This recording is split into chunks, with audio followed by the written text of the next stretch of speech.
live. Wonderful.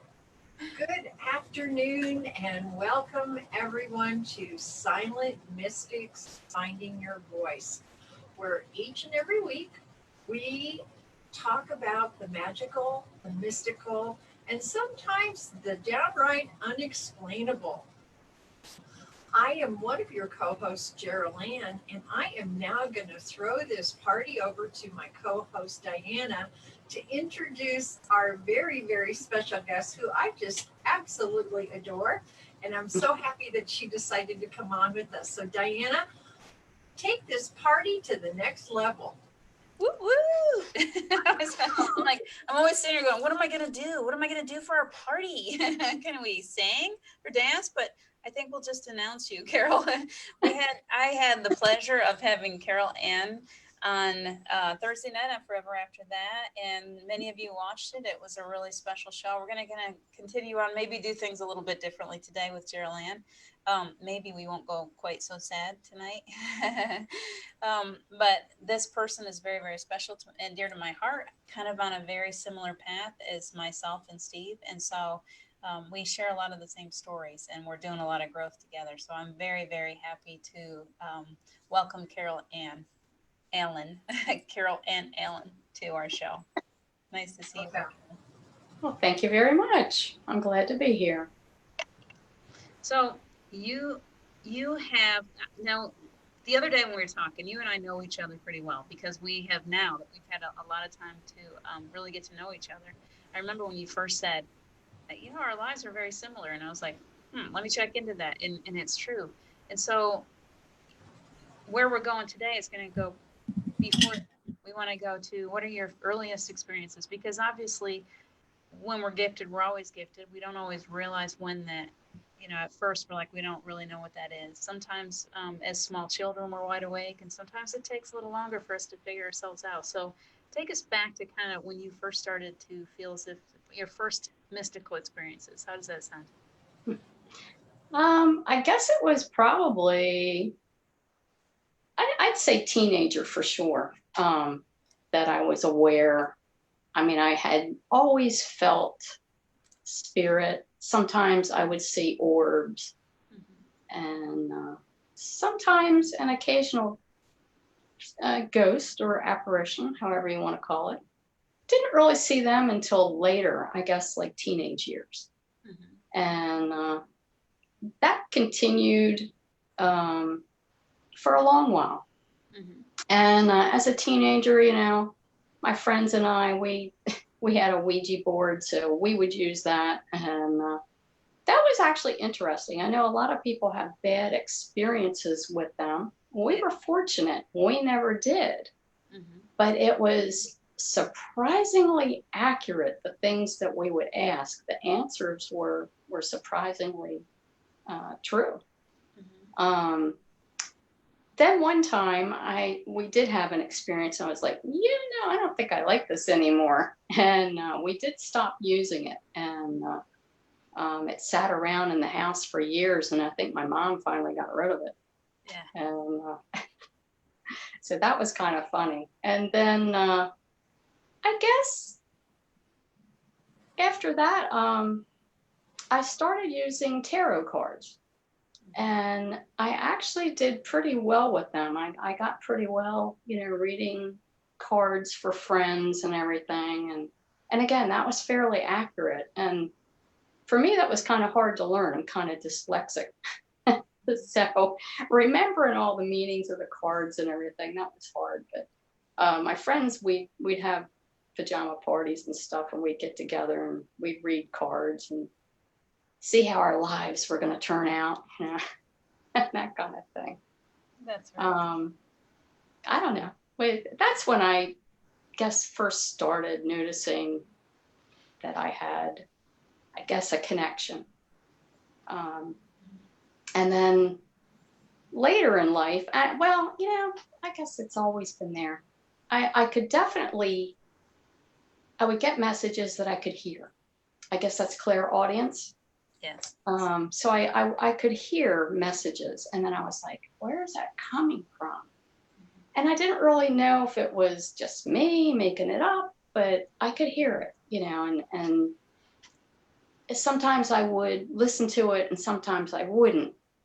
And usually when I wouldn't, things didn't go the way, if it was a message that you shouldn't do this or whatever, I didn't heed it, then things would happen. And I remember in my 20s even, I got a very strong, and this one was actually, I guess, clairvoyance or whatever. I got a strong vision, and I actually saw myself in a car accident. And I was like, whoa, okay. And sure enough, later that day, I was driving and I was in a car accident. That scared me to death. I'm like, how could I have known this? But I did, and it happened. Luckily, it was just a minor fender bender, but it was still like, wow, where did that come from? So I've had some unique experiences, I'm sure many people have. And I guess another experience I had when I was, again, teenage years. And I guess it's astral projection, I guess. So I, had this out of body experience where I was just kind of floating along in the universe, and I could see things and everything. And I was like, wow, this is cool.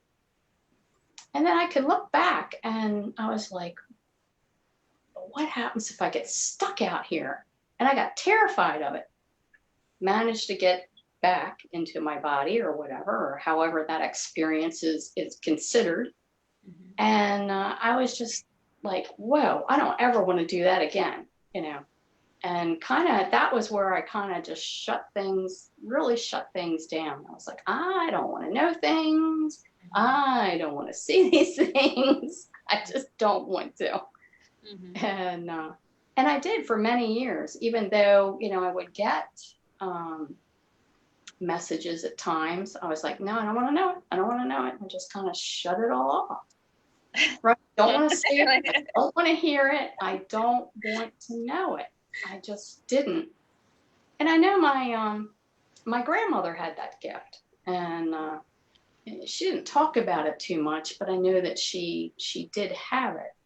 And I remember asking my mom about it. She was like, yeah, it skipped me, but you got it. And I said, yeah, I think I did, but it was still kind of scary, Yeah. You wonder sometimes why, if your grandmother was so gifted and she knew, and then your mother knew that she felt like you had, wouldn't it be nice if all parents said, oh, okay, this child's going to need my help along the way. Yeah. This child might need someone to guide her, because really we've just, so many of us have just gone along blindly, like we're gifted, but we are the little weird ones in the corner of the classroom all by ourselves. We didn't think that we had anyone. So it's a great time now, as we're more aware too, that when you notice that in generations and these younger ones, to be like, okay, wait, you're not just a little weirdo, you've got gifts, these are abilities, you're a superhero and not just a cursed little loner like we grew up to be. Yeah, we have some people in the audience and we want to welcome everybody for joining us here today with Carol Ann. And Violet Thunder said the same thing happened to her. And you're right. I think so how did your mom handle that with you, Carol? Did she make you feel I know you said you kind of started shutting things down. Did she soothe you, or did she just kind of go, yeah, your grandmother had it skipped me, and what happened there with that? Actually, that's basically what happened.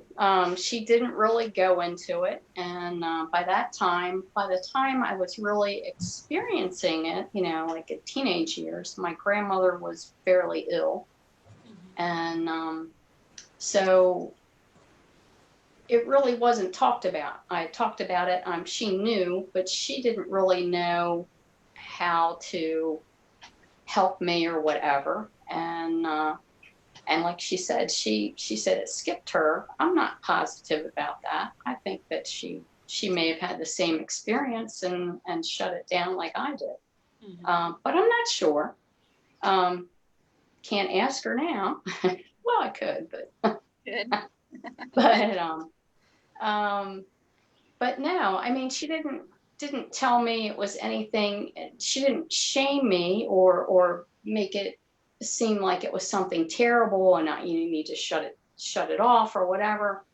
That was more me just being afraid and not really knowing who to talk to about it. I mean, my grandmother just said, "Yeah, I hear things, I see things, you know," but she didn't really explain. She didn't talk too much about it. Mhm. So she didn't give me any guidance either. It was just kind of like, okay, what do I do?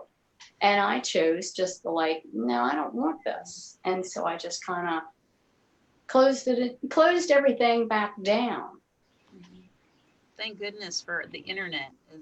You know, I Yeah. think for many of us, we shut it down for so long, and then when we started coming back out, at least we had Facebook groups. Because I didn't really start waking up until I was in my early 40s. You know, I mean, like I had experience as a child, and I've always been empathic, but I had no idea that it was anything. I just thought I was hypersensitive, you know, whatever.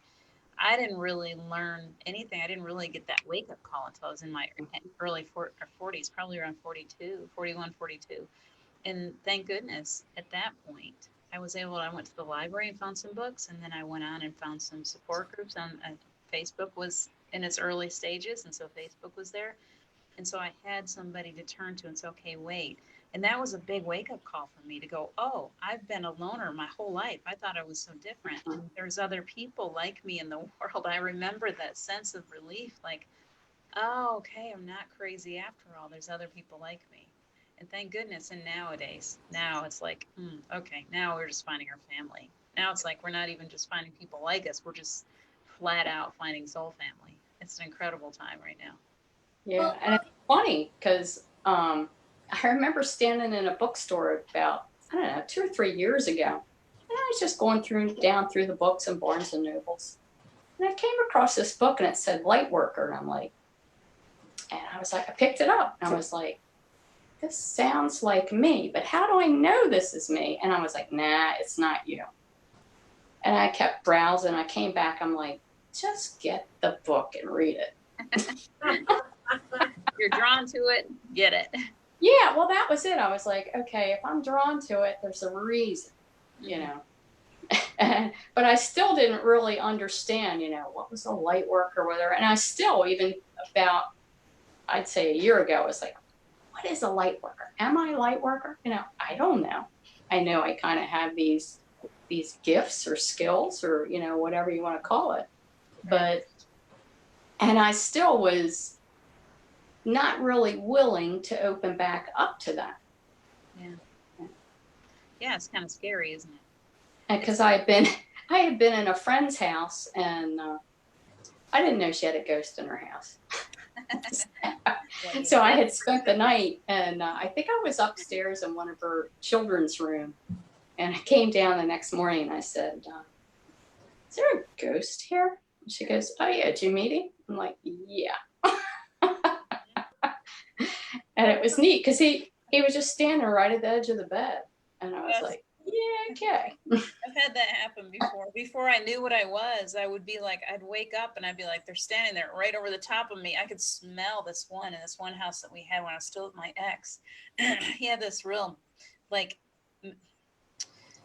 like he'd been out working on a car, like exhaust or something. It's very chemically. I would smell it, and I'm like, I'd wake up because of the smell, and then I'd be like, he'd be like right here in my face, and it was more like I didn't really see him.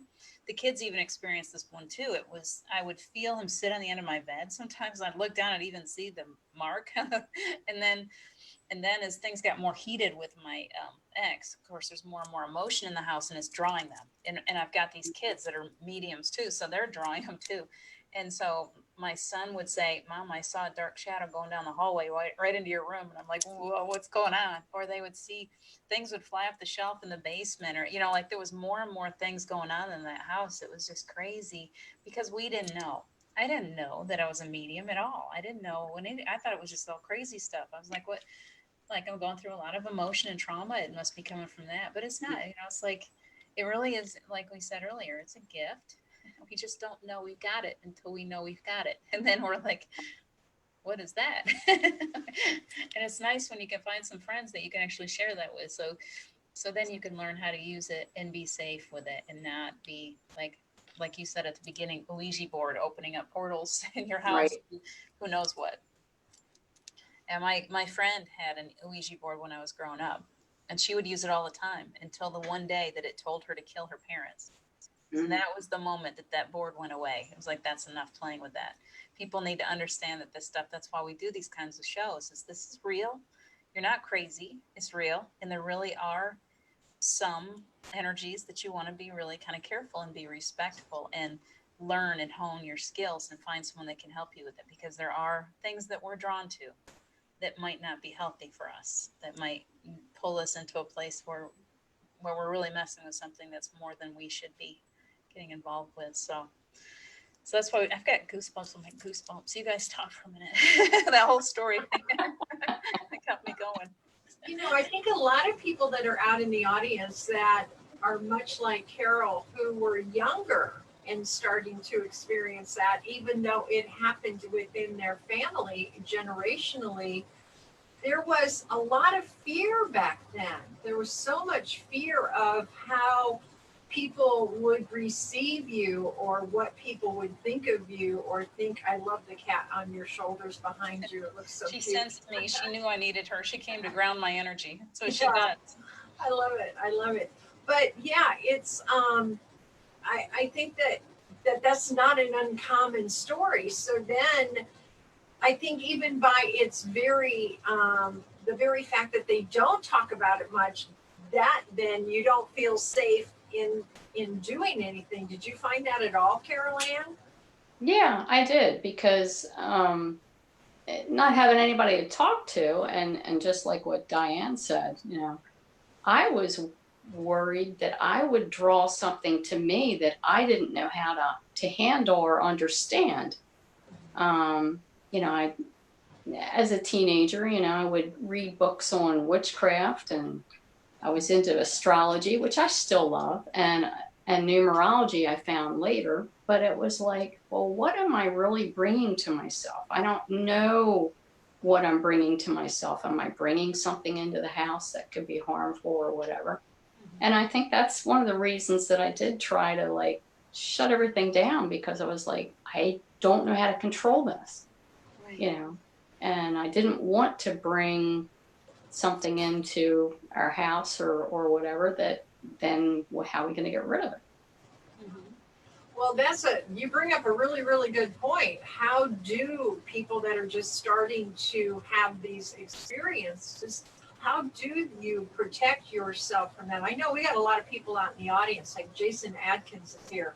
He's an amazing medium. And there's a lot of people here. Angie had a very similar thing happen with her last relationship with the toxic energies. She woke up and the kids experienced things, and she looked into how to protect herself and so on. So if there's anybody out there, go ahead and put them in the comments, the ways you guys might protect yourself. I know calling in Archangel Michael for protection is a very common one. Saging, smudging, that type of thing.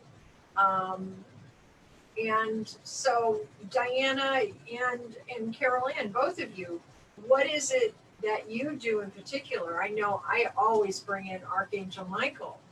And if I have a tendency to smell. I can't remember what that one is, what Claire that is, but I smell everything from flowers to cigarette smoke to popcorn to you name it. And then I'll try to figure out who it is. But immediately I will say, if this is not for this person, this spirit is not for my highest and greatest good, I ask you to leave the property, leave the premises, and go on about your business. I think That's that's how I really, knew. yeah. Okay. I think it's really important for us to remember our own power too. Like we call in, definitely you want to call in your team, okay?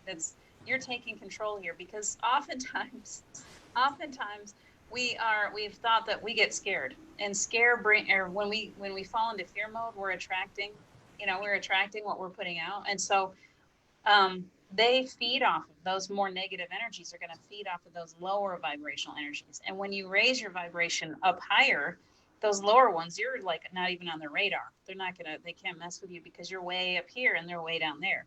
And so a lot of it is taking responsibility for the energy that you're putting out. It's taking control. I can tell you one experience that I had just about maybe a month ago. I had a music box in the house. It was a very old one. Jim's always bringing over, yes, baby. He's always bringing over antiques and old things. And I had this really creepy, what they call a cigarette box. It would go around in circles. And I hadn't given enough of my attention, but I knew I was feeling a little bit off for a while. One of our Facebook friends let me know, pay attention to the music box. And I'm like, what is she talking about?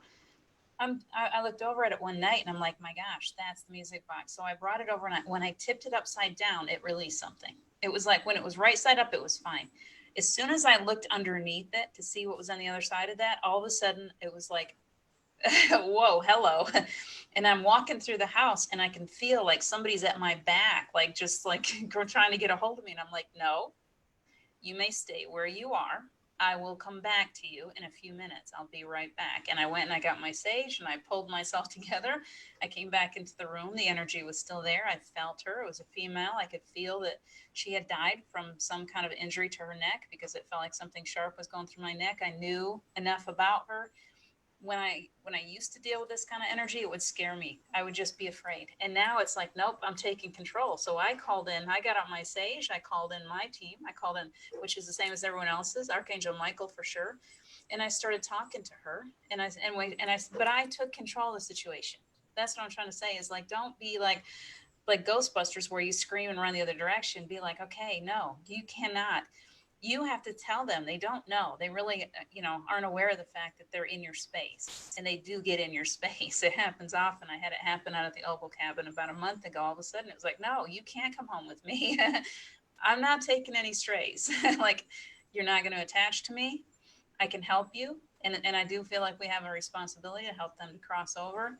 But if they're not in that place and you don't got to have them in your space. You ask regularly, call on Archangel Michael, ask to have your space cleared, ask to have those cords and attachments. They will put cords. If you're feeling nauseated, if you're feeling really tired, really emotional, energies that are not your own, emotions that are not your own, you need to have a good clearing. You need to get all that cleared away because you're like a bright light and they're going to be attracted to you. So just take my advice really is just take responsibility. You're strong enough to do this. Don't just run away screaming. And if you need some help, please ask. There's plenty of people now that are doing work like this. We do have to have a responsibility to them too. We're trying to help everyone raise their vibration on the planet as light workers. There are earthbound spirits here that need to be released. That's part of the energy work that we're called to do. So we need to take responsibility. That's it. And that's what I think you were trying to teach me to do, was to, make sure that I call in, like Archangel Michael for protection. And now I use the sage and everything. And I think that's made a big difference. Because I'm definitely sensitive to energy. And like you, Geraldine, I know when someone's here usually. I always knew when my mom was here because the cigarette smoke was overwhelming. Mm-hmm. And it was so funny. She knew how much I hated it, but she also knew it would get my attention. It was so funny. I mean, I'll never forget my husband, Bill. He said to me one day, he goes, "Your mom was here." And I said, "Oh, how did you know?" He goes, "Oh, I smelled it." I said, "Oh, she finally came to visit you too, huh?" He goes, "Yeah." Was so and it's important to remember that there's a difference, that we have loved ones that come around us. They've crossed over, they come back. Yeah. We can, in spirit form, we can travel back and forth. That's fine. And quite often it's very healthy. It's as long as they've gone into healing and they're at that higher vibration and we're at that higher vibration, we're all having a good, the veil is not even in existence anymore. What we're talking about is those spirits that have not yet crossed over, that are stuck here, that really need some help. And sometimes since they have not crossed over and gone into healing, whatever happened to them in life, if it was something traumatic, a traumatic death, or they could have been a horrible, their energy here on the planet could have been really horrible. So those are the ones that we want to make sure that we're careful and calling in protection and, don't hang out with them. You don't want them to stay around. They need to go into healing. They deserve to go into healing just as much as you deserve to not be affected by them. Yeah, because I had picked one up, oh geez, and didn't even realize how much. But I can feel energy, and I guess I don't know whether it's residual energy sometimes or not, kind of like you with the music box. But I remember I was house hunting with a friend, and went into the bedroom of the house, and it was an older home, and touched the bed, and I could just feel that the person that lived there had passed away in the bed. And I knew that she had. I couldn't figure out how or why or when, but and I said to my friend, I said, I got to get out of here. I can't handle the energy. And she said, what's wrong? I said, somebody died here, and they died in the bed. She dies. And The one that died on the bed. She's the one that stood on the end of the bed and hung herself. I remember us talking about that. right, but I didn't know couldn't pick up the whole story. And but that I remember that really clearly. I'm real sensitive to energy. I can't go into places like Gettysburg. Oh yeah. Gettysburg makes me so overwhelmed and nauseous and headache. I can just feel the sadness and the pain. Yeah. There was so much death. It's really hard for me to go places like that. Even if they're not still there, the energy is still there. Yeah. The energy, it's like it just keeps replaying itself. It's like that energy footprint. Even if they've crossed over, there was so much trauma that happened there that the energy is really crazy for those of us that are energy sensitive. We feel it. Did you have a question, Carolyn? I feel like we keep cutting you off. No. I'm fine. I'm fascinated with also with your conversation, but also what everybody's saying in the audience as well. And Violet says, at one point she thought she was absolutely insane. And I think I think that is such a common occurrence, even for those of us who have been around this for a long time. You maybe in the beginning, especially, I've always been the one who has said, I am not the gifted one. All my friends are gifted. All my friends hear these things. All my friends see these things and smell these things. Now my gifts are starting to open up, and I smell things all the time. I have for a long time. And you do have a tendency to kind of at times think, well, am I just kind of going crazy, or, is this real? And I would love for you to address that, because I think that isn't an uncommon response to hearing voices and seeing things. And I have to say, I saw that picture of that troll bridge with the troll. Did y'all see that Diana or somebody, Carrie Butcher, posted, or something? One of her friends posted. I looked at that and went, okay, I'm losing it for sure. I was under that bridge the other day too. I went under that bridge and pretended to be the troll. That was me. I don't know. I honestly don't know anything about that picture. I know that I took a lot of pictures of that troll bridge, and I know that I was there, and the energy in that area, that was where there was a tree there that I was so drawn to, and it was huge. It was, and I was like, oh, like this magnet had me, and I was just like, oh, I actually went over to the tree and I asked permission, and she was like, she just pulled me in, and it was like that little forest right there, that area is absolutely mystical and magical. And my headache went away. I'd had a headache seriously. It wouldn't quit for a week. I went in there and I held onto that tree, and she let me. I said, I was like, can I come closer? And then it was like, I heard this like heart to heart. And I'm like, yes. So I had heart to heart. That headache was gone. When I walked out of there, I was like better, and it's gone. Like, so I don't know if it's the troll. I don't know. It's just a magical little forest. But what I want to say though, in answer to your question, is that it's being aware that there are, even if we can't see them, even if we don't photograph energies, there are good energies. They're all, I don't want to judge energies, but there are some that are not so pleasant to keep around. And then there's others that we just think that it's in fairy tales and storybooks.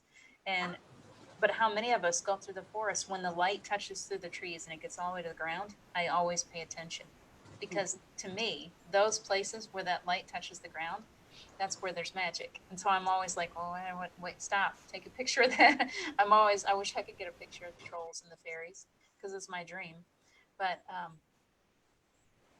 you're the full answer to you, Geraldine, is that every one of us has the ability to be gifted. Every one of us has the same stuff. We can all see these things. We can all hear, but to the extent that we're willing to accept, to whatever we're willing to let in, because so many times children learn to be afraid, or they're told that it's crazy, or they're told that they need to, that their parents try to hush, hush, hush, because, you know, in past generations, we would have been put to death for the abilities Right. that we have now. What we're able to come out of the closet now and say, yeah, this, I'm really, I am a witch, or I am whatever you want to call yourself, wizard, psychic, medium, whatever title you want. It's just a beautiful gift. That's the truth of it. And there's nothing to be afraid of. Yes, you have to be responsible. Yes, you have to learn more about it.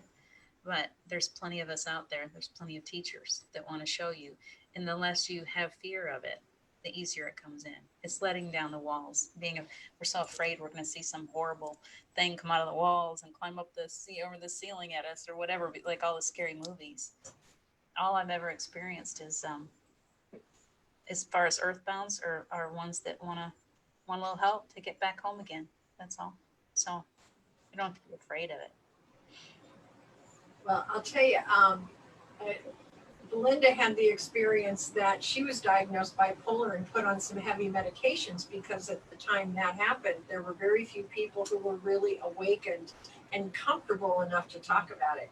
And I have held firm to the opinion that most of our people, especially way back when, that were put in institutions,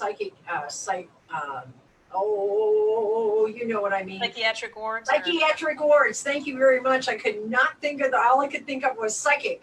But we're literally gifted, and the doctors in that had no idea, and that a lot of times people who had split personalities or multiple personality disorders were those people who were moving in and out of dimensions and didn't have the ability to separate out what's this body, what's another dimension, and that literally was moving in and out of dimensions and personalities. Isn't it interesting that you got psychic and psychiatric? Yeah. That's not a coincidence. You know, people had psychic abilities. First, they tried to kill us all off, and they did quite often. And then they were like, well, we're just going to lock them up, because it's a strength. It's a superpower to be able to do these things. It's not a weakness, and it's not a curse. But until you learn more about it, it feels like a weakness and a curse or a crazy something. So what were you going to say, Carol? It looked like you were on the verge of something.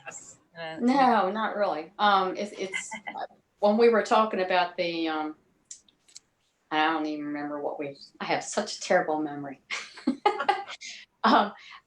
I was thinking back about an experience that we had. We were taking, about 20 Girl Scouts across the country. And we had 10 adults and 20 Girl Scouts, various ages from about maybe 8 or whatever up to teenagers. And we drove these 16 passenger vans all the way across the country. It was crazy. But we stopped for the day somewhere, and I can't remember whether it was in like Ohio or whether it was in Kansas. And we had a nice picnic lunch, and we got all the girls together on this little like bridge. And all the girls were lined up and everything, and the leaders were all taking pictures and everything. And then one of us looked at our camera and we went, who's the extra child? There was an extra person standing behind our kids. And I was looking for the picture the other day because, I thought maybe I can find it. And I I must not have been the one that took it because all mine didn't have that extra person. But we all stood around there and looked at that, and it was like, wow. And in fact, it might have actually been a Polaroid that somebody took, but there was actually an extra person standing behind our scouts. And that was so neat that we saw that. You know, it was the middle of the day too. It wasn't like nighttime. Yeah. I wonder how many missed opportunities we have where they're all around us. And if we could only find a way to know where they are to see them, or how many times we see them, they're in pictures and we just don't even, we haven't even, because have you ever seen those pictures? I'm bringing up something weird, but you remember those pictures where there would be like this observer, the same guy in different time periods. He was always in that same suit and he would pop up. Do you remember that? Like this guy No. would pop up in all these different pictures, um, and it was like one of those unexplained things. And I think that we've got more of that going on than we've ever had before. And I think it's mostly us needing to pay attention more. That spirit is so active that realm is so close that there's really no real separation anymore. And so we're getting this push to, hey, pay attention. And more people are having these experiences. And to make sure that these new generations that are coming in, these kids are even more sensitive than us, and to pay attention to what they're telling us, because we don't run them straight to the psychologist. Maybe listen to them for a little bit. I mean, Abby, when she was little, she always ran. When she was little, she was always having experiences. And I just happened, I didn't know what I was yet, but I did know enough that I didn't scare her. Then I tried to like encourage her and to make her feel comfortable. And I think that's really important for us to remember that we don't all have to grow up with stories like Belinda keeps talking about anymore. You know, maybe our kids aren't crazy, and they don't need a psychologist. Maybe they just need us to pay attention to them and hear what they have to say and let them grow into their own abilities so that they don't have to go through what we went through. So thank you, Jason, Belinda, for bringing that up. Jason said the black hat man. Black Hat Man, yes. Yeah. Jason, if you know more about that, tell us, because I remember that. It was exactly the one I'm talking about. I wonder how many times they just blend, whether it be, I don't know how far people want to go, but whether it be aliens, whether it be spirit, angels, whoever, these things happen. And I looked at that picture like you did, Geraldine, and I'm like, is that a real troll, or did he doctor that? Did he add that or what? I don't know.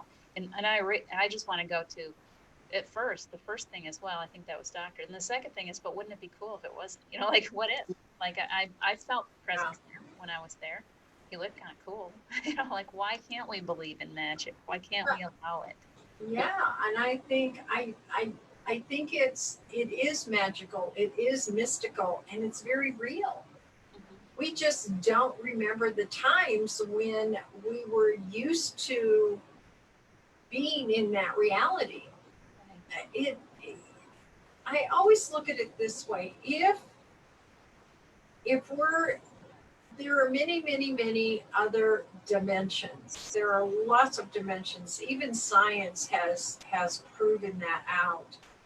And if there are people from other planets, if these bodies die and we go into spirit form, and that we have all these different dimensions with all these different beings in different dimensions, why is it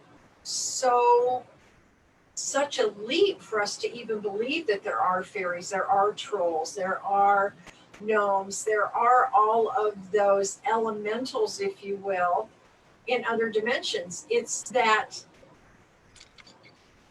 I think as we're growing up and we're finding, as a child, we were told these fairy tales. They were fairy tales. But I don't believe that the fairy tales were actually fairy tales at all. I think they were reality masked as fairy tales. I do too. I think there's a lot more truth in fiction. I think that when you start to pay attention to those fictional stories that you were so drawn to, and when we were little, it was Grimm fairy tales, and it was Mother Goose and things like that. And now, like I was pretty obsessed with the Harry Potter books and the Twilight books and all that. And what if we decide that we're okay, instead of just trying to turn a blind eye to all these things? Why don't we just try to think that what I used to tell the kids, and this goes right to my life experience too, and Carol's too. So we need to bring that up, is what what if? When Steve first passed away, it was like, what if he's still close to me? What if he found a way to come back to me?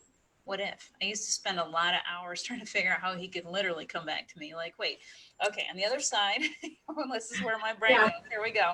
Explore Diana's brain. If on the other side, there's actually no time, and time is all, and all of these different things are happening at the same time, then isn't it possible that he could decide to come back into life in 1966 and show up in my lifetime or somewhere around the time that I was born, and then show up again in this time? And so he had to make it very clear to me. he gave a very clear message. He's like, no, that's not what we decided on. I'm here in spirit form helping you. That's where I'm staying. Now, in another lifetime, if you choose, because I get to choose next time, if we want to come back onto this planet and live another lifetime together. And he's promised that if we do, that this next time we would have a lot more time together. But he doesn't need to, because his soul is complete. I'm still like, yeah, send me. I'll go, whatever you want. Send me, please. I love this abuse. It's great. Please send me. So he's like, you're going to do this a couple more times, whether I come in or not. So I'm like, all right, well, if I'm going to suffer, you're going to suffer too. so I'm pretty sure that the two of us will come back in again, because he'd always do anything for me. That was like, he couldn't ever tell me no. So I expect that we probably will, but it's just believing. It's not, my children had a difficult time believing that he was still around me. They just thought I was crazy. Most everybody that I talk to.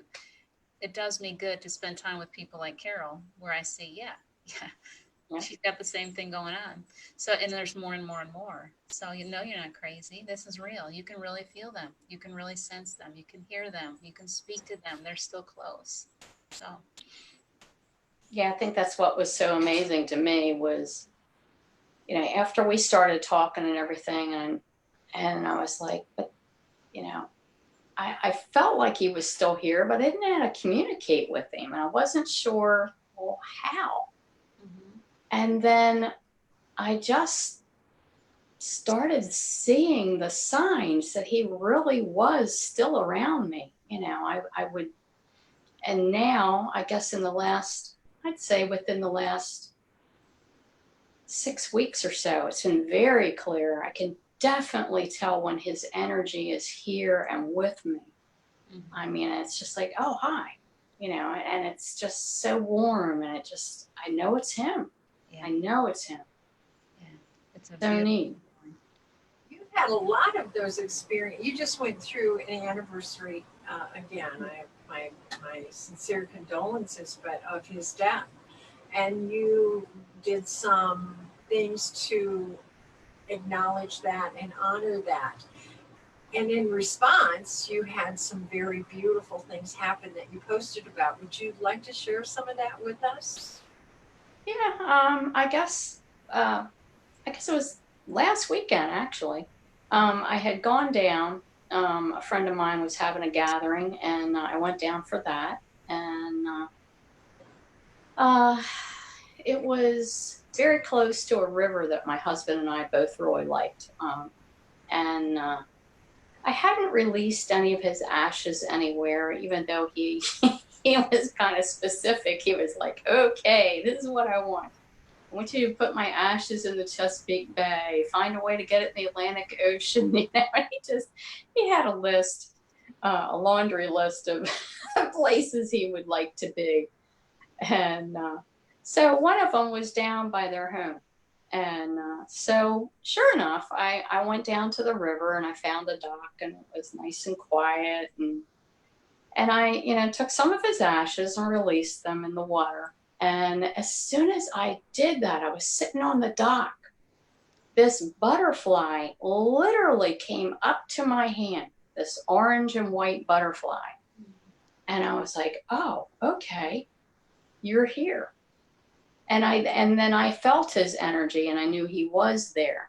And so that was just so neat to have that acknowledgement that he knew that I had finally done what he asked me to do. And that was so neat to get that confirmation that he knew, Yeah. And as soon as, the ashes and everything kind of dissipated, that butterfly was gone. And I was like, wow, okay. It's like That was pretty energetically neat. setting him free. It's almost like in the releasing of the ashes, a part of him was kind of set free at the same time, and it just kind of manifested as that beautiful butterfly.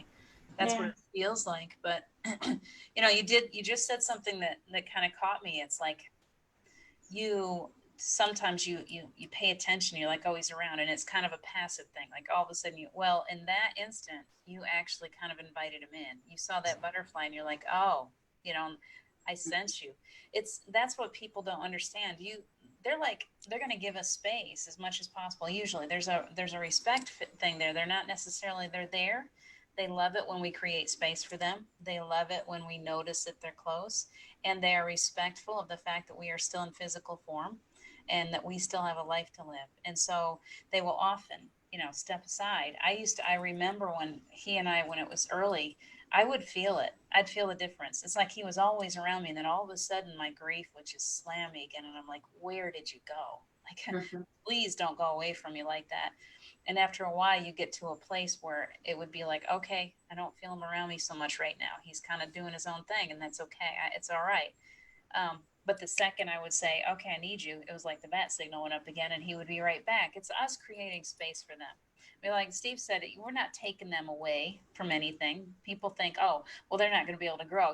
People used to tell me, well, you got to let him go into healing and stuff like that. And I'm like, yeah, well, but he's made it clear that there's no time on the other side, remember? So he's really, it's not like I got a timetable I got to get this done by. Like he's like, if I don't get this healed by 10 o'clock this morning, like just like, wow, that doesn't exist. People, get that out of your head. He's like, I can be in a billion places at one time. Nothing stops me. There's no limits on the other side. We limit what we think they're capable of. And when we let go of those limitations, then they make themselves more evident to us. We just have to, it's only us that keeps them. We're like, as far as we want to push them away, that's how far they are. And when we let it go, they're like, oh, boom, here I am. They're right there with us. So it's I mean, I think my grief also was keeping him away. I think, Oh, okay. Right. I really think that, because grief is a very interesting thing. It comes in waves at times, and it's overwhelming, and then you're okay. And it wasn't until this past year in June when our wedding anniversary rolled around, and I was like finally feeling peaceful. And I went up to where we were married, and I took some flowers, some rose petals, and I just released them in the water, and just kind of wandered around the park and just remembered, that day of when we got married out on this gorgeous, park that was right on the water. And I went over to a picnic table and I sat down. And as soon as I sat down, there was a fish hook laying there. Well, he loved to fish. And I was like, oh, you gave me a gift. Mm-hmm. And so I sat there and I talked to him a while and everything. And then I looked up, and I think this is what you're thinking of, Geraldine. I looked up and there was this heart shaped cloud in the sky. And I took a picture of it and I was like, thank you. Thank you for that gift. Mm-hmm. And it was, just, I guess those were the first signs of really understanding that he really was there and he could communicate in different ways. Not necessarily, I had, well, I did hear him. I did actually hear him when I was flying out to California, and it was about 30,000 feet, and I heard this is Bill. And it was Steve funny. did that exact same thing. This is Steve. Yeah, it was just like, whoa, where did that come from? But it was definitely his voice, and it was so funny. It's just like how he would answer his voicemail. This is Bill. Can I tell you something too, real quick? They want me really badly, and I'm like, okay. Some being so pushy. They want me to make it clear, okay, that it's not that they're staying away because you're in grief. It's that you can't sense them when you're in grief. Yeah. So they can't come down to your level. They're like, it's not that they're not there. They're just up here someplace. They're over your radar because you're so stuck down in that lower vibration. Here she comes again. You're so stuck in that lower vibration that, hi baby, that they can't they can't get to you. They're still there. They don't leave you. And when you were hurting like that, they don't leave us when we're in pain like that. He what really wants you to know that he saw you every time you cried. He was there every time in your sleep. He was there with you. He just couldn't make you feel him, notice him, because you were too far out of it to be able to know that he was there. But they really want us to know that. The people think, oh, they've left because we're hurting. No, they just can't. We're just pushing them away with our sadness.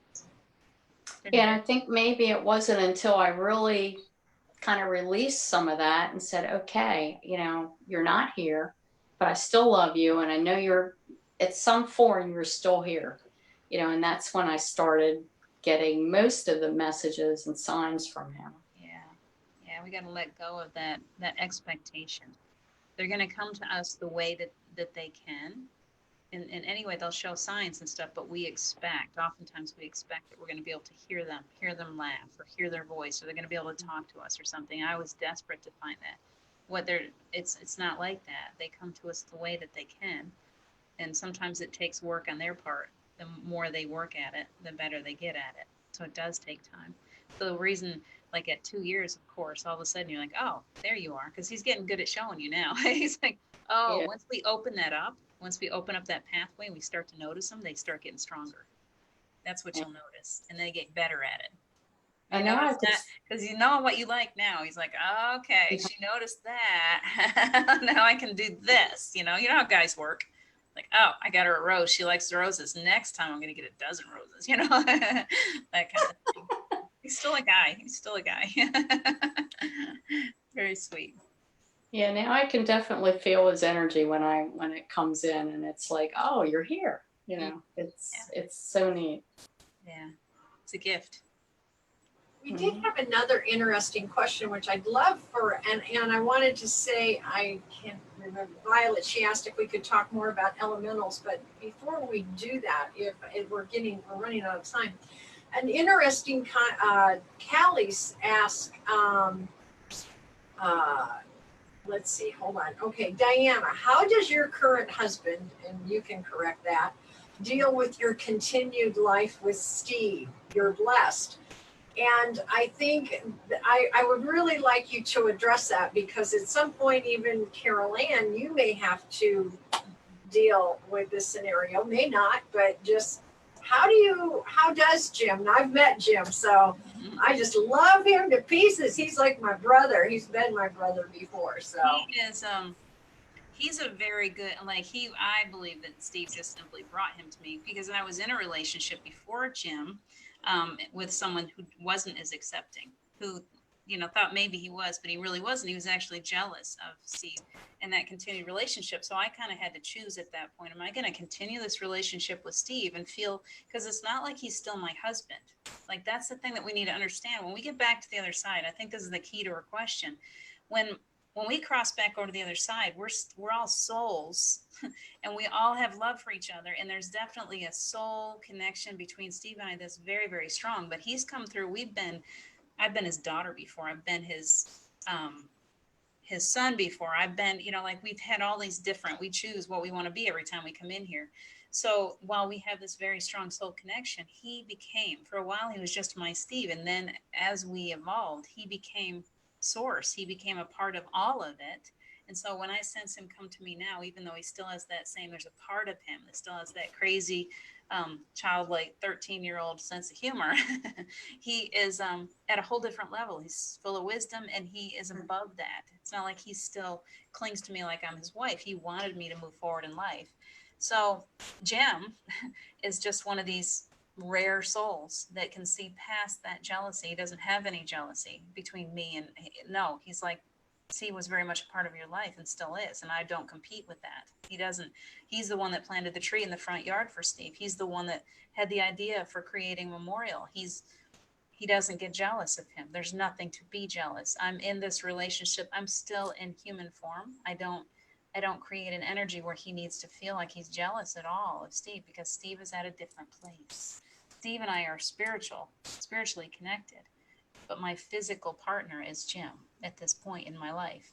And so there's no jealousy on the other side, and Jim just happened. So I guess it's just the answer to that is you need to be very careful as you're maintaining. If you do maintain a relationship with someone that's passed as closely as I do with Steve, is to be really careful who you choose. And I laid it out to both of them early on. Look, I'm staying in this. I've got this important relationship with Steve. You need to be accepting of this. And Jim is very just a special soul. He was hand chosen by Steve, so there's no way that it would ever fail. So that's my answer. I'm sticking to it. Thank you. That's really important. I think it's very, very important to know that who we are in this, what I love calls my skin suit, and who we are in spirit are not the same. And so it's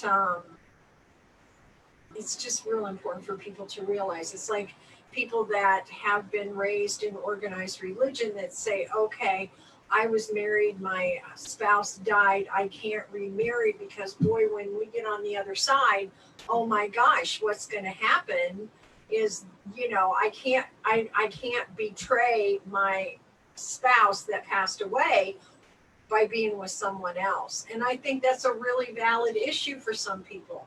Mm-hmm. Yeah, it is, but it's not, but it's different. I think it requires us to rise above and go into that, that higher self part of us that realizes that we're here to have this experience, this physical experience. You're allowed to have your physical experiences while you're here on the planet without guilt. Leave the guilt behind. If you've lost someone and you're ready for a new relationship, fall in love again. Fall in love. That's what he told me right away. He's like, I know you're grieving right now. When you're ready, please don't stay married to a dead man. Let yourself move forward. He didn't want me. I was only 49 when he passed. He didn't want me spending the rest of my life being married to him. He wanted me to have the experience of falling in love again, and a deeper love, a different kind of love than I had with him. Our souls continue to advance in our relationships. And every time we can go a little deeper, we can have different experiences. And that's why we came to the planet. Truly, you're a soul, okay? You're in physical form so you can have experiences. So why would you limit yourself by these rules that you're making for yourself? If you're lonely and you want to fall in love again, fall in love. They're okay, I promise. On the other side, they're perfectly okay. They want you to find love. They want you to be happy in your experience here. And when you cross over, they're going to be right there waiting for you. No jealousy, nothing like that. They don't have it. There is no lower vibrational energy on the other side. They cannot be jealous. It's not even in their realm of possibility. And not just them, but anyone else. Because Sharon asked, following on from that, what happens when we all cross over, when we have both men, when you are all together? It's not like you're crossing over and, okay, here's husband number 1, 2, 3, or partner number 1, 2, 3, or whatever it is. You're in soul, you're in spirit form there. So you'll also recognize that oftentimes the people, your soul family here, are the same souls that you've gone through lifetime after lifetime or other dimensions, however you choose to see that, over and over and over, and play different roles out with each other consistently. One time it's a spouse, one time it's a child, one time it's a friend, cousins, whatever. That we as soul families, we make these contracts to help each other develop as souls from lifetime to lifetime to lifetime, or dimension to dimension, however you choose to look at it. We're all actors on a stage. That's all I'm going to say. We're all actors on a stage. When you get done, when it's time for your what do you call it? Your act to be over. Yeah. The curtain closes, yeah. And all of us, whatever position we're in, when the curtain closes, we just tap each other on the back and we go out and have a beer or whatever. Like we're done. You're done with that role. Is no longer.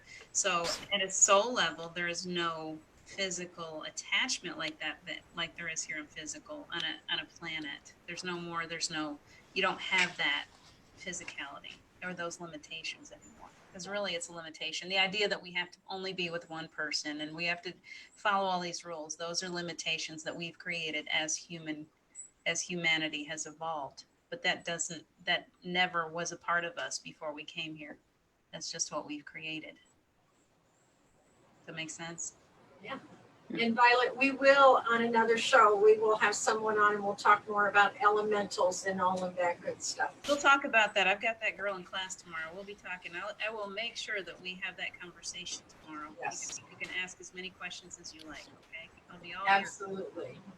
Absolutely. Okay. Carol, this has been wonderful. I am so excited that you agreed to come on with us. Yeah, it's been fun. We're gonna get And- you back on here again. Almost painless. Yeah, you two made it pretty painless. You even got the cat in here. You got even added support, a furry That's beast. great. Oh, no. I guess she's just supporting me today. She's being a sweet Oh. girl. She is being sweet. She is being sweet. We'd like to really thank everybody who joined us here today. It's so much fun to have not just us here kind of chatting and sharing time together, but to have all of you as well. The comments that you make, the insight, and the conversations that you're having in the chat rooms is absolutely brilliant. So thank you so much for joining Friendships. us. Yeah. Yeah, I love to see that. I love these friendships in the chat room every time. That's what this is all about. As Steve keeps repeating, it's all about making connections. Keep reaching out. Keep looking for your connections. Keep looking for those teachers and those sisters and brothers and cousins, those people that you feel are the soul connection. It's so important right now that we support each other through this. So thank you guys for showing up, and thank you, Carol and Gerald Ann, for being a part of the show with me today. I've really enjoyed it. It went by so fast. It did. Yeah. So you do have to come back, Carol Ann. We got lots more to talk about. So, Okay. We'll see everyone very soon. I'll be here tomorrow morning in the playground at 9:30. Cheryl Ann, I don't know, probably be a week. Are you gonna next week, right? That we'll be back together? we'll be back here on Silent Mystics next Monday at 3:33 p.m. Eastern Time. And also, you have Thursday night. You have Forever After Yes. That. I didn't even have a plan for that one yet either. I've honestly, I used to try to make a plan for that show, and now it's like I just wait and see what happens because Steve usually brings somebody in for me. So Steve gets to pick on that show. It's his show. I just gave it over to him completely. I love So it. we will see you guys. Thank you so much, Carol. Thank you so We'll much, see Cheryl, y'all and everybody later. for joining us. We really appreciate you coming back with us this week, and we'll see you soon. See you next week. Bye, everybody.